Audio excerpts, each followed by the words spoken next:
Welcome to another episode where we spill the tea on all things Flea.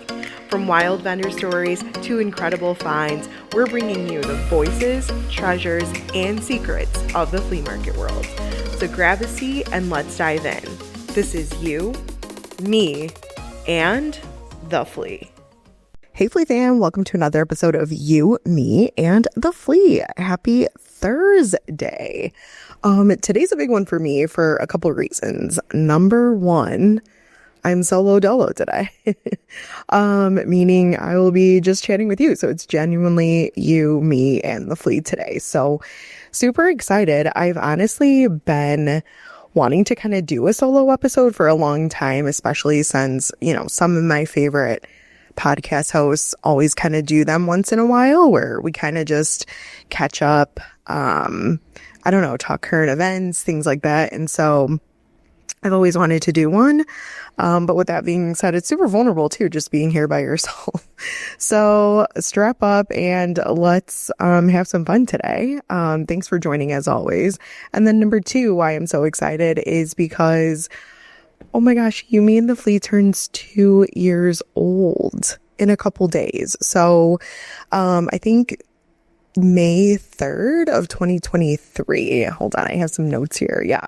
May 2nd, actually, we launched kind of like our teaser video in 2023 about us doing this podcast and finally bringing my ideas to life, and a lot of like planning and stuff. And you can see in another episode that I did with Rachel on our 100th episode where we kind of dive deeper on, the back end story and how we all came to fruition here. But it's so crazy that May 2nd, we launched a teaser. May 3rd, we launched like our official announcement.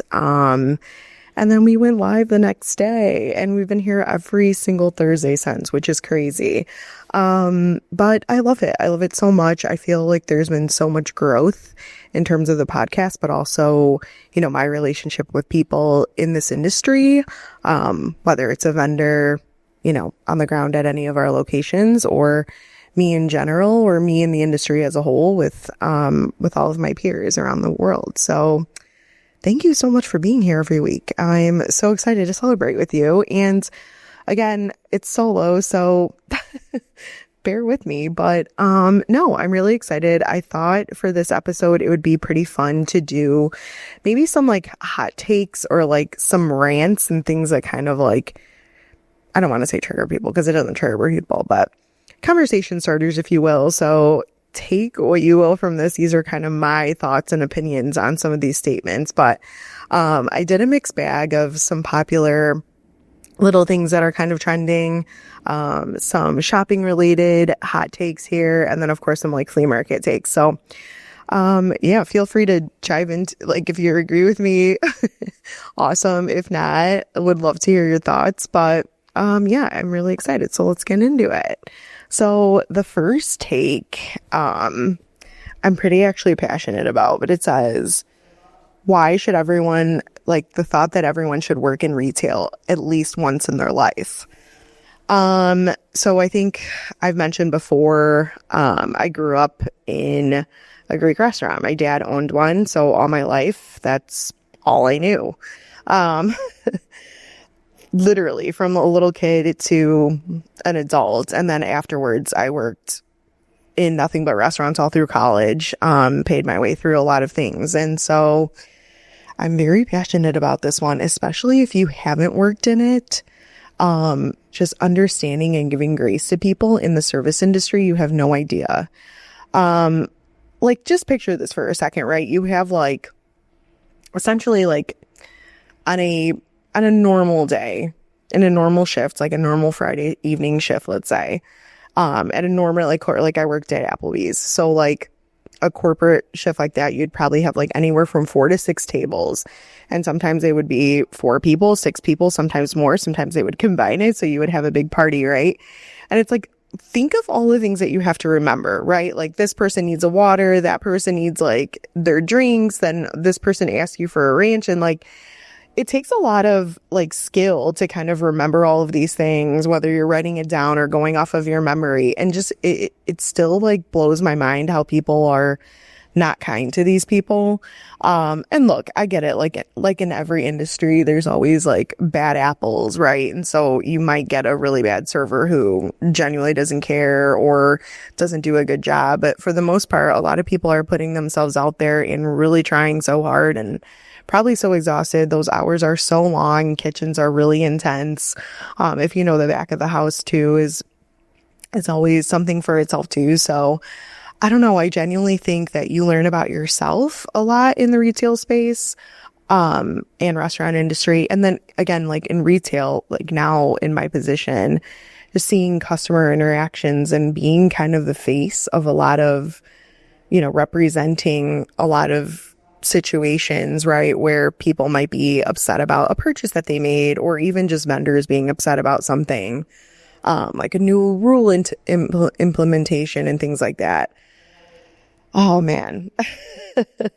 If you're listening out there, I know a lot of my friends, for example, we grew up in restaurants, but also you have your own businesses or, my God, just anything. Oh my gosh, even my nurse friends, they're like practically service workers at this point, where they're like, getting turkey sandwiches all day. I hear that all the time from my nurse friends. And so it's crazy how you have to learn all of these skills and how people just get so disgruntled and are always just taking out their entire days on you sometimes, So anyways, I think everyone should do it at least once, even if it's like for a week. Give it a try, because you never get it until you're actually like submerged in it. And so with that being said, I think that it's molded me to kind of be the best version of myself in terms of like, I've learned how to work with a team very well.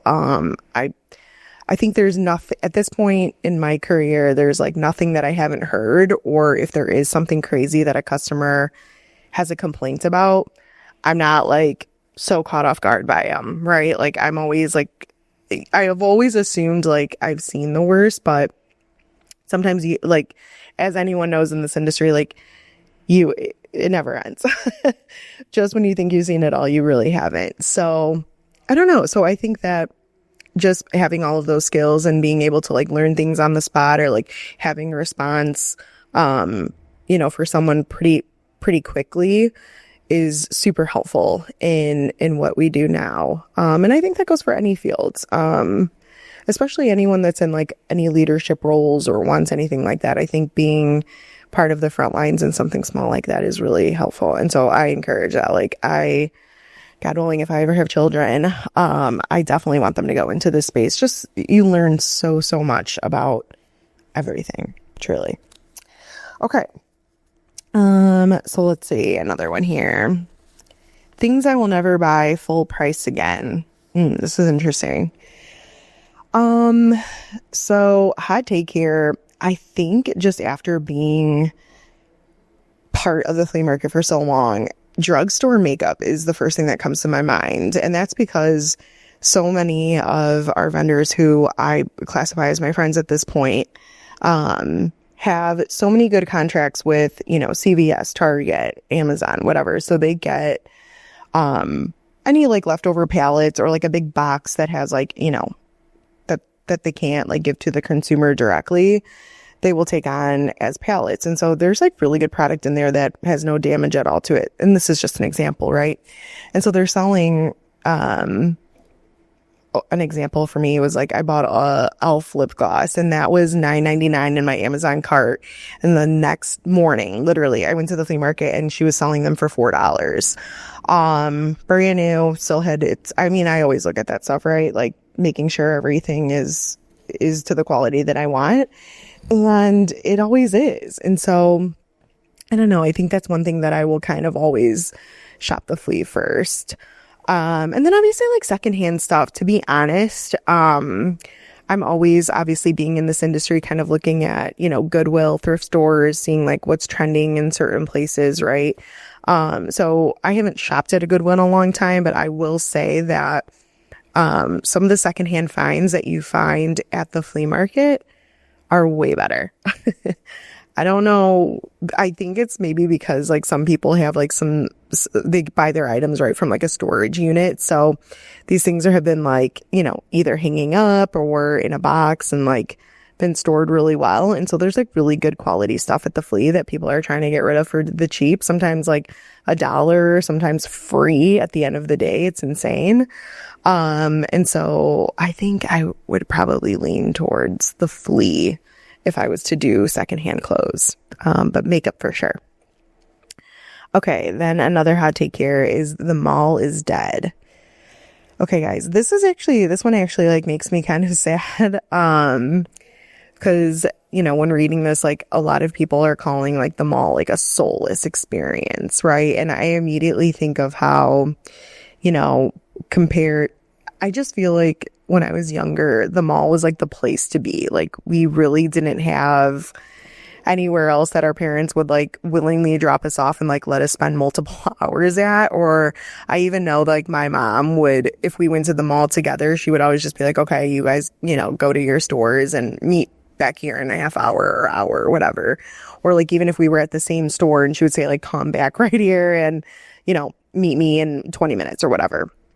I don't know. It was just like the best place to be. It was like perfect for like a high school date. Like you can grab an Auntie Anne's pretzel and walk around. And then I became this like obsessed window shopper as a teenager and like in my 20s. Like I swear I could tell you like every store's like layout and their designs and what was on sale or like when it would go on sale.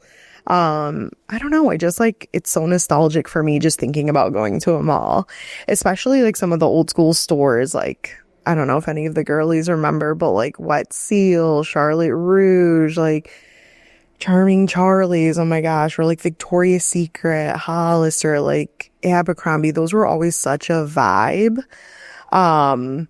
Just even walking into it, it was like an experience. Like a Hollister, you immediately felt like you were in like SoCal. Like, I don't know, I felt like I was a surfer, even though I was such a dork with braces, glasses, dark hair, and did not belong there. But still, I always had a good time. So I love that about them all, like how it immediately would bring out those feelings, right, of just being young and having fun. But I think that's like changed over the years significantly. I feel like so many stores obviously retail has changed in the way people, you know, are purchasing. So that kind of sucks. But with that being said too, you know, there's not really a need for a store to be there and pay rent, right? If they're making most of their money online or can strategically place, you know, I live in Chicago, right? So placing a store on Michigan Avenue that might get way more traction, is probably a better idea for them than some, you know, local small town mall, which is a bummer because that used to be the place to be. And then I like can't help but now compare it to like a flea market, right? Where like, which one would I rather go to, especially like with a family?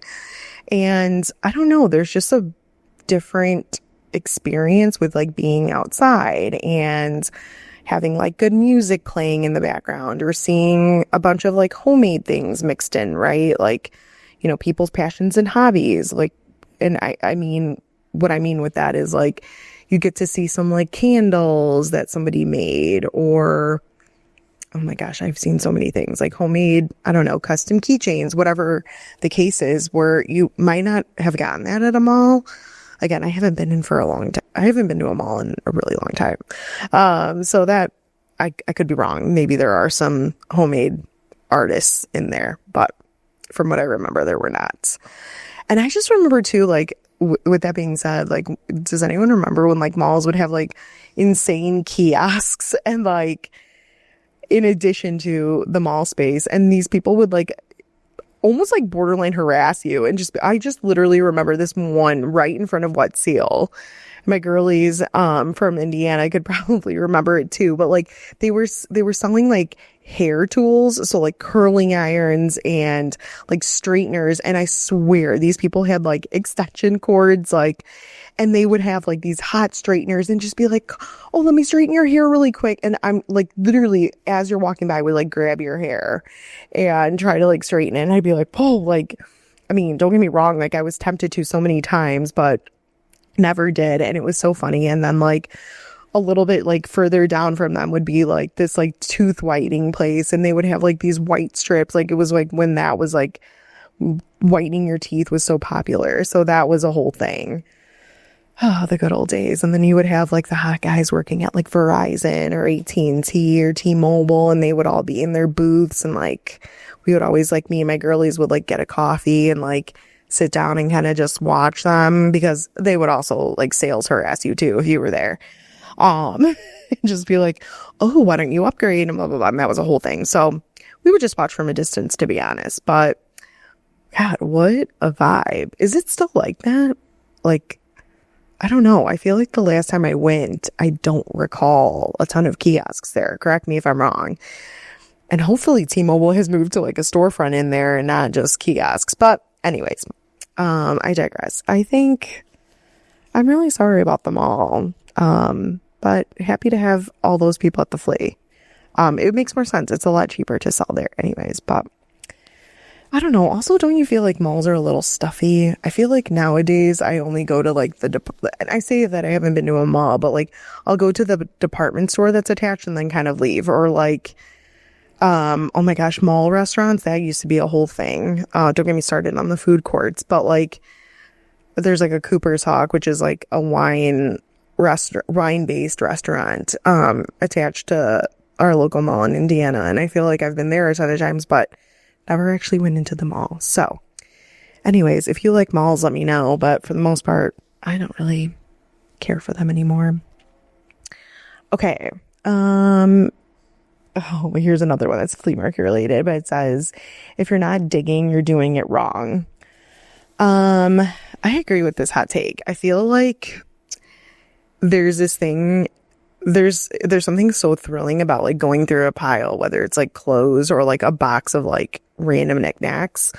And it's not just necessarily because these people just picked up like junk, right? It's more so like they don't have the time and patience. Like they're going from like flea market to flea market, so they're just throwing things in like bins or boxes, just to make it easy on themselves. So it's not to say that there's not like good stuff in there.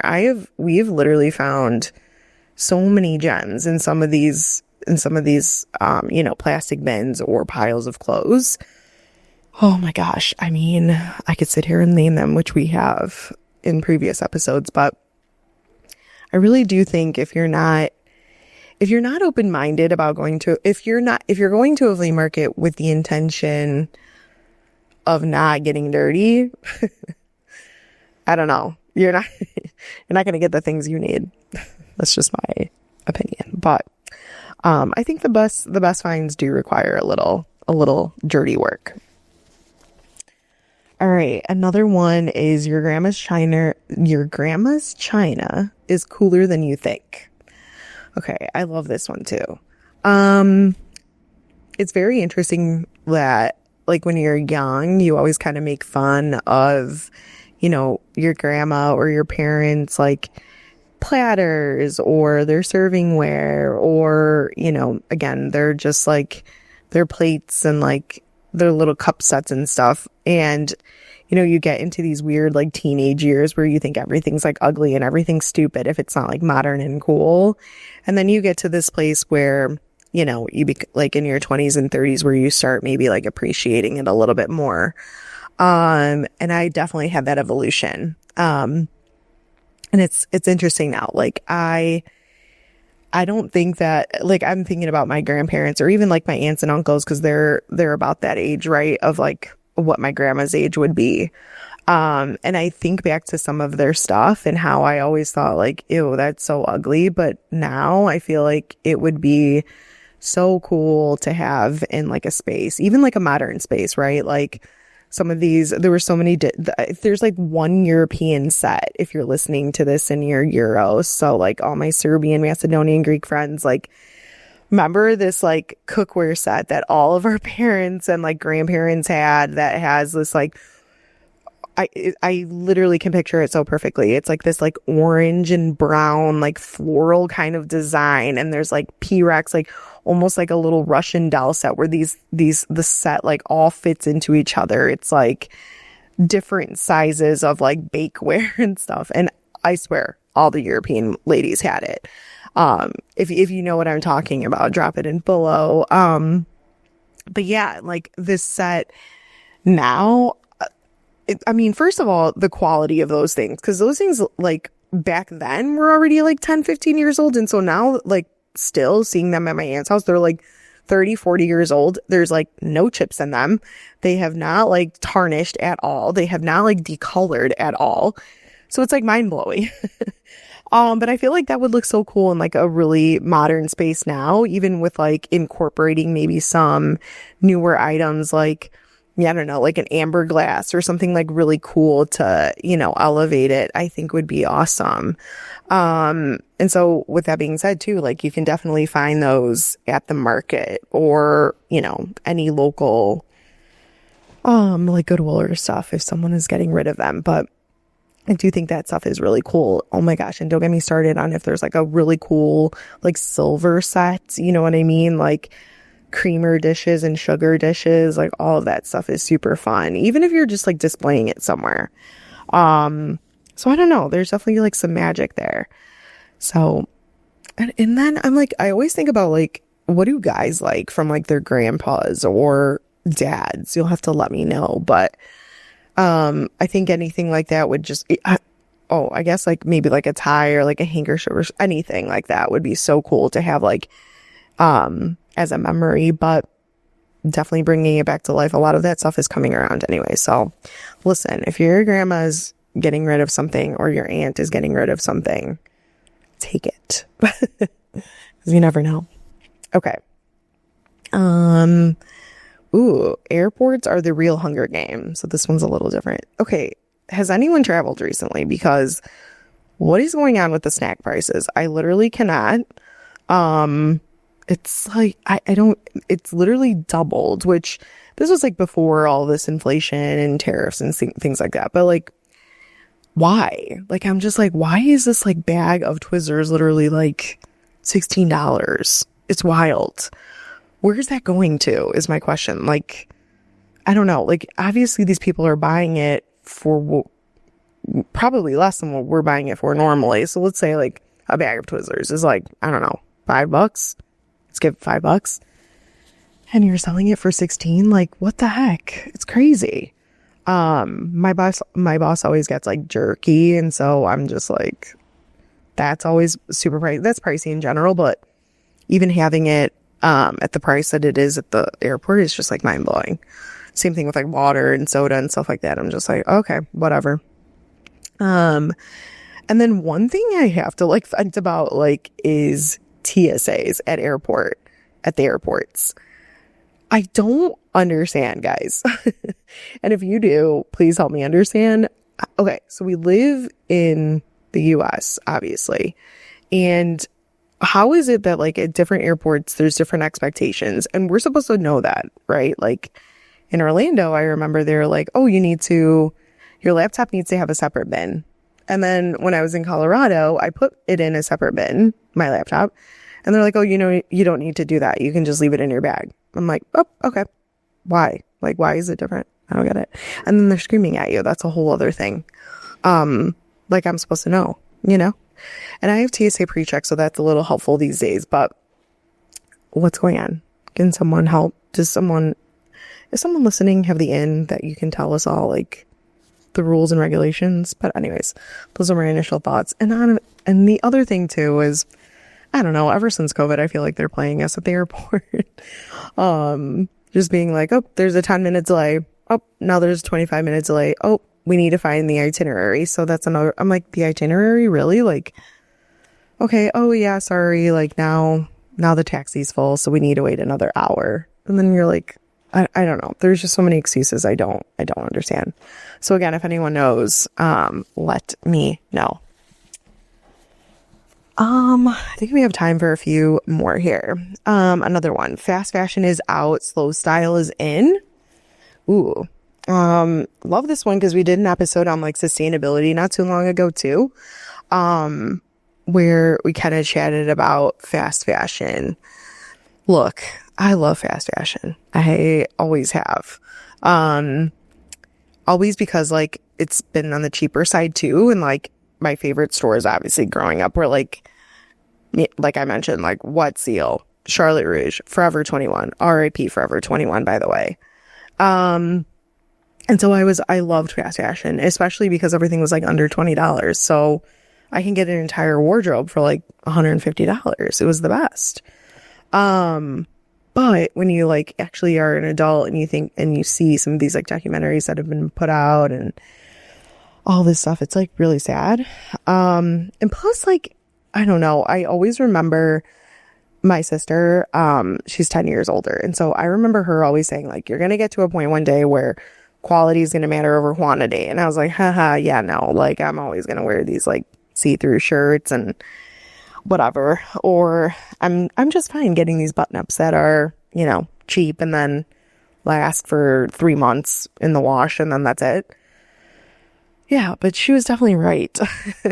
At this point, like you would rather spend, you know, $30, $40, $50 on like a good quality like sweatshirt, for example, and know that it's going to last you and get, you know, something in a simple pattern. Or I wear like black, white most of the time anyway. So it's like, why don't you just invest in good pieces and keep them longer? So it's kind of like how I've moved, right?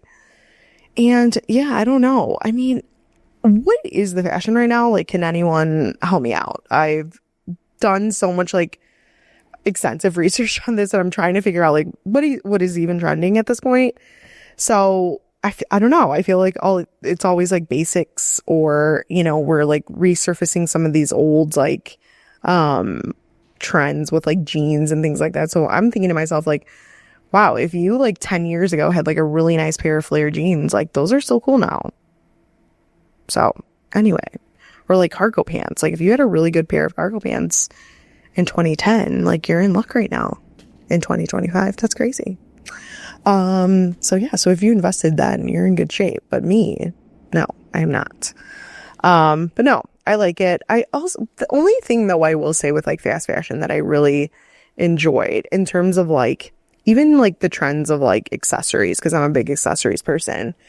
I loved the individuality of it. Like, I feel like it was a little bit more bolder. You could experiment with a lot of things. For example, you know, when things would come into fashion that, you know, wouldn't last. I don't know. Let's say like overalls or like gaucho pants, right? Like you knew that wasn't going to like gaucho pants weren't going to be around for forever. Like a pair of like athleisure leggings, right? I don't know. So I always like went with it and like went bold with it. And I don't know. I loved to like experiment with it, or like, big bangles, right? I remember like the chunky, huge bracelets that I would buy and I would be so obsessed with it. I would just layer my entire arm with. I still do a stack to this day, but some of that stuff I was like getting rid of and now it's coming back and I'm like so annoyed with myself because I'm like, wait, the ones that I had were so good. But anyways, I feel like now with everybody kind of being a little bit more minimal, a little bit more modern, a little bit more sustainable in their shopping, and they're buying these, what do they call, slow style pieces where you're just getting, you know, a plain white shirt and a good pair of jeans. How are you dressing that up? You know what I mean? They're not as bold as we were in the 2010s. But anyways, those are my thoughts on fast fashion. Okay, another one related to shopping. Fast shipping has ruined our patience. Ooh, I agree. I agree, but I'm guilty. There have been so many times where I will literally look at like same day shipping for stuff, because I want it like that day, or I don't know, something will pop in, or I'm just talking like out loud, but like there may be some things like in my house that like I'm like, oh, I desperately need, I don't know, Drano or Q-tips or something. And so how insane that you can get it on Amazon literally within hours. So like if I order it at midnight, it will be at my house at like literally from 4 a.m. to 7 a.m. or 7 to 11, right? And then I get upset if it doesn't. But I do think it's made us like so impatient, and I am a very patient person. I really, truly am. A lot of people will say that about me. And so I don't know how I've gotten impatient when it comes to like shipping stuff, right? Like I should have ordered something when I needed it. I don't know. But then there's this other part where I remember like all my friends being like, oh, well, we're keeping those people's jobs though. So look at it that way. Like you're being impatient with like needing something right away, but also like, there's somebody like delivering your packages that needs that job. I don't know, guys. What do you think? Do you think we've gotten like a little bit too spoiled with this? Do you think we should go back to the way we were, where things were like 5 to 7 days? I don't know. Okay. Another one. Expensive doesn't always mean better. Okay, I love this one actually for a few reasons. One, I follow a ton of influencers who, will do the like lesser versions of designer brands, right? So like designer dupes. Whether it's like bags or, I don't know, makeup or clothing, obviously. Shoes, that's another big one. I don't get it. Like, if there's a brand that's doing what another brand is doing and it looks identical and it's still the same quality, like, why would I just pay for a brand's name on it? I don't get it.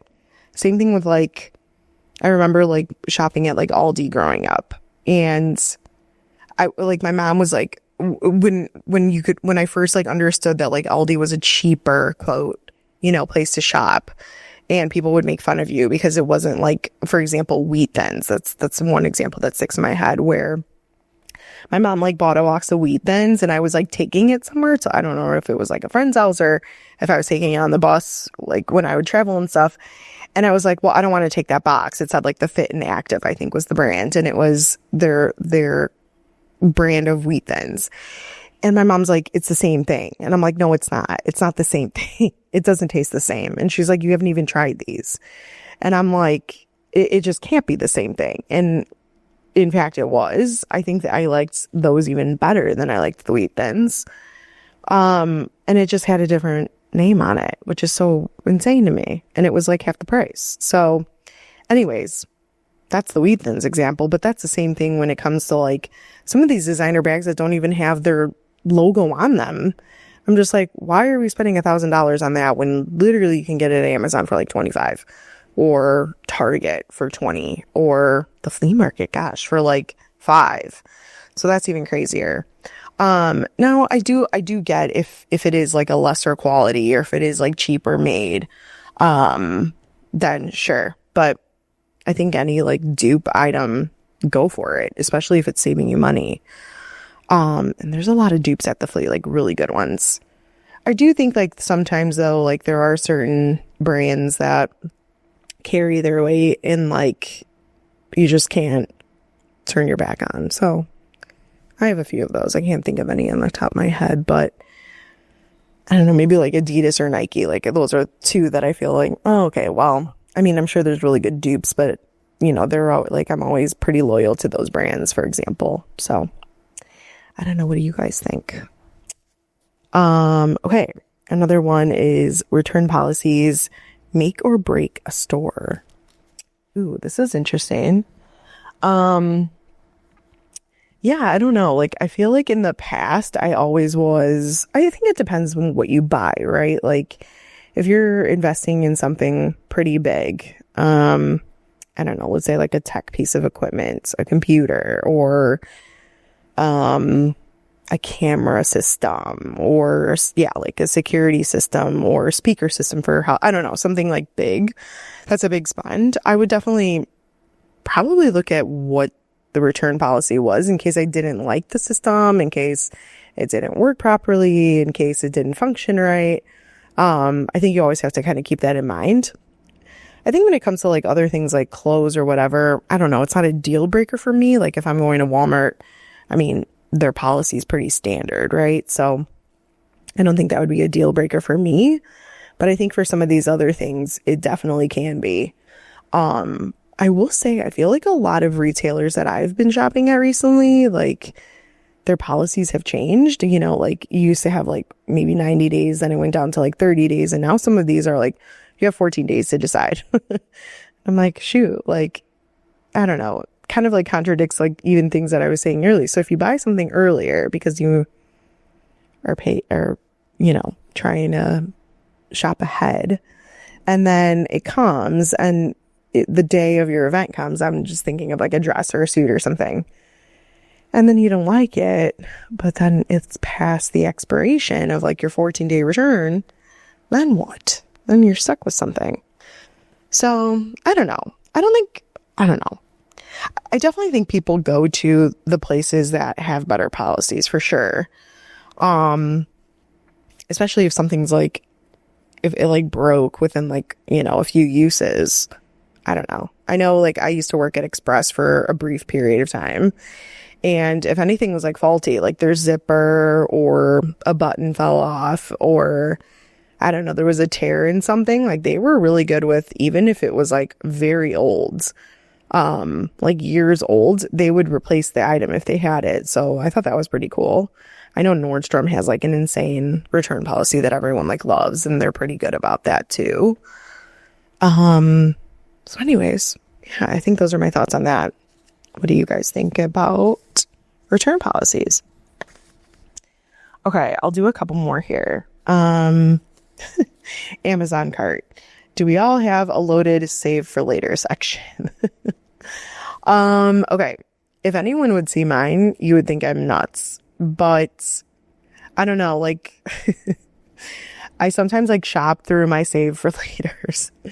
And that's just because like if I see something that I'm like scrolling and it's like, swipe up and whatever, I'll typically like, I might not need it at that moment, but I'm like, oh wait, that's a cute pillowcase, and obviously when do I need pillowcases? Not very often, but if I think something's like cute or I like it, I'll add it to like my cart and save it for later. And then, later on, if someone's like asking me for like a, I don't know, for a recommendation, or if I need one eventually, like then I have it there, or I'll typically do that with like, if I need, I don't really know. Oh yeah. Like if I need like a houseware, but like not immediately, right? Like, I don't know. Q-tips again, we'll go there. Like if I need Q-tips and I'm like on my last, I don't know, like 50, like I'll add it to my cart, but I don't necessarily like need them right away. So I always have that. And then, I mean, come on, like all my girlies with like any store, right? Like I have things in my cart sitting there for probably as old as I've been here. I don't know, you just don't pull the trigger, and then you just wait till it goes on sale sometimes, but then I don't know. So all that to be said, I definitely have a hearty save for later if anyone wants to shop in there or buy me some things that I don't need. I would appreciate it. Okay. Another one is influencers are today's QVC and we're all buying it. I 100% agree with this. I think it's a very like modernized version of it. I really do. I think like going back to it, especially like I'll use Juliana Rancic because she's sticking out in my head. She's like a home shopping network girly. Her brand is on there. She's like, been married. I'm sure she has like some sort of contracts with them, but sells all her clothing through there. And she's, a person with, some influence, obviously has been interviewing celebrities for forever. She's been on TV.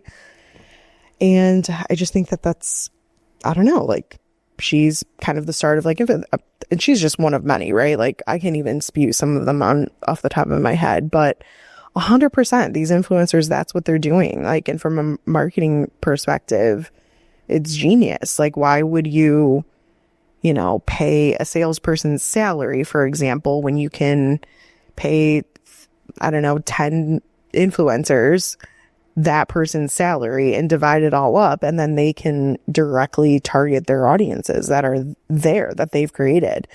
So I think it's really smart. And of course we're buying it because we trust these people. We follow them every day. We see their little kids enjoying things. We see them enjoying things. We establish these like virtual relationships with them, if you will. And we're invested. We're invested in what they like. We're invested in what they have to say, and we trust them. So, you're going to buy it. And like the other thing is too, like you can see them actually like using some of these products like in the flesh. So I know, for example, like the people I follow influencer wise, like they have like, especially the ones that have like similar bodies or, you know, similar skin tones. And I see them like trying some of these products on. I'm like, oh yeah, 100%. Like if it looks good on her, it's going to look good on me. So I definitely think that it's just in their own way and it's a little bit more subtle. And then obviously they have strategies on how to sell it to you in a nonchalant way, i.e. discount codes or with their launches, or they partner with these brands. I don't know. I think it's really smart and 100% it's very similar, like QVC to Avon to all that stuff. So I love it. Okay. Speaking of influencers, this is going to that as well. And it says, we need less unboxing and more, why did you buy this? I like this too. I think we've gotten to this place of like, you know, we need it, you need it, you need it, you need it. And it's more so like, why? You know what I mean? Because there are a lot of people out there that are very impulsive buyers. I know I could be a victim of that too. So it's like, you know, why do you need this bracelet over that? Why do you need this car over that? You know what I mean? Like, I feel like a lot of people have like, you know, fallen short of like explaining like why you need things. And actually, to bring this back to the Flea, I love the kind of face-to-face interaction you get from like vendors when they like actually can sit there and like show you the product and explain it to you and give you the reasons why, you know, you might need something like this or what they're selling might be better than, you know, what you've seen or whatever. I think that's great. So not only is it a great sales tactic, but also it just explains it to your like your buying brain a little bit better. So I love that. I definitely would agree. The unboxing stuff too, like, gosh, because I've also been a victim of doom scrolling people just unboxing all these clothes and all these things. And I'm just like, do I really need all of that? So just because they're opening it, doesn't mean I need it. So anyways, I think it's tempting, but we need to focus, people. Let's focus. Okay, let's see if there's any more here. Okay, I'll do a few more. So one says, sales that say like up to 70% off are actually only like 5% off of what you actually want. Okay, I love this one because I agree. Like, I feel like so many times I will see, oh, big sale or like blowout sale. And then first of all, it's never anything I want. Like, I'm just like, okay, really? Like, what's on sale here? And this could be like even at like a grocery store. I'm just like, okay, big sale. But then it's like the most dumb items. Yeah. And then of course I feel like they sucker you in because it's like not really a sale. You've increased the prices like the week before to make it look like it's a sale. I don't know. I know a lot of brands do this and I'm sure you guys have seen it too. What do you guys think? Because I feel like we fall victim to this a lot. Even like cars is a big one where they're like, oh, big Memorial Day sale. And then you get there and you're like, oh, okay, you advertise like $10,000 off, for example. And they're like, oh no, that's only if blah, blah, blah. And you don't qualify for that. It's like annoying, whether it's whatever the discount is. Oh, you have to be a first time Chrysler buyer. It's like, really? You got me all the way here for that. False advertising, if you will. Okay. Store loyalty points are just like Pokemon cards. You collect them all, but you never use them. I like this one too. Look, I think people that shop at a specific place should definitely be rewarded, but I do this all the time too, where like I rack up whatever points or, you know, for example, like I think Old Navy, I think they're them and like Kohl's, right? Like all their like bucks, like Old Navy bucks or whatever that you accumulate. Who actually like uses them? All I know is like I have so many Facebook friends that are like, does anyone have Kohl's cash? When they need it. Because it's like when you need it, you don't have it. But then when you have it, do you use it? I don't know. I know I definitely have let so much of it go. And then to that being said too, it's like, okay, you get $25, but you have to spend $50. So you're still spending the $25. So am I really racking up these points or not? What happened to like free items? Like, can we get a free item for once, or like $10 off or something? I don't know. I feel like some of the loyalty points too are kind of like lame. The only one that really does have a good loyalty program is casinos. Because you can get some free rooms, some free food, and a good time, personally. So, anyways, that's not a... I guess go to a casino if you want to get the real rewards. No, I'm not telling you to gamble, okay? Sorry. Okay, and then the last one. Trying to return something without a receipt should be an Olympic sport. Ooh, I love this one too. Has anyone ever done this where you go into something and you're just like, oh, I don't know where my receipt is. And then they're like, oh, well, let's look up your phone number. And you're like, oh, I don't know what phone number I used. And they're like, okay, well, we email you a receipt too. So what's your email? And you're just like, weird. I don't know my email. Come on, raise your hand. I know I'm not the only one. And I feel like especially nowadays, like there's so many ways that they can find your receipt. And they try to get us. And it's like, no, just give me the refund, please. I know I'm over the 14 days. Just give me the refund. But anyways, I do think it's an Olympic sport. And I used to love, my mom does this really well because, you know, she's foreign. Love you, Mom. She's foreign. So she has like, you know, her thick accent. She plays this like damsel in distress and will say like, oh, I don't know. I don't have an email. I don't have this. You don't have a phone, man? It's literally in your hand. Oh, no, I don't have one. I'm like, Mom, we're getting the store credit, you know? We're just getting the store credit and we have to be okay with that. Ooh, the ones at the flea market though, that try to return stuff and it's like, ma'am, I don't even sell those products. That's my favorite. Where it's like, you know, somebody will come in and they'll be like, oh, I need to return this. And literally the guy's like, that's not a brand I sell. So that's not even from my booth. People will try to get you. So be alert, guys. And also if you're doing the returning, just go into it knowing like you probably won't win nowadays. And if you do, what are your secrets? I need to know. Anyways, guys, I think that's enough of these hot takes. I actually had a lot of fun doing this. So let me know in the comments below if we had fun today. It was literally just you, me, and the flea. So fun. And happy 2 years to my little baby here, you, me, and the flea. It's been so fun and I can't wait. Honestly, you've been seeing kind of like a little shift in some more guests. And I think in the years to come, especially this year, there's a lot up the sleeve. So a lot up my sleeve, I should say. So look out for that. As always, visit the markets. We're open every single day during the week, especially now. Ashland's open Tuesday, Thursday, Alsip on Wednesday outdoors. And then Melrose Park is open every Friday outdoors. And then of course, all 3 locations, Ashland, Alsip, and Melrose Park are open every weekend, inside and outside, no matter what the weather is. I'll repeat that. No matter what the weather is, we're open all year round.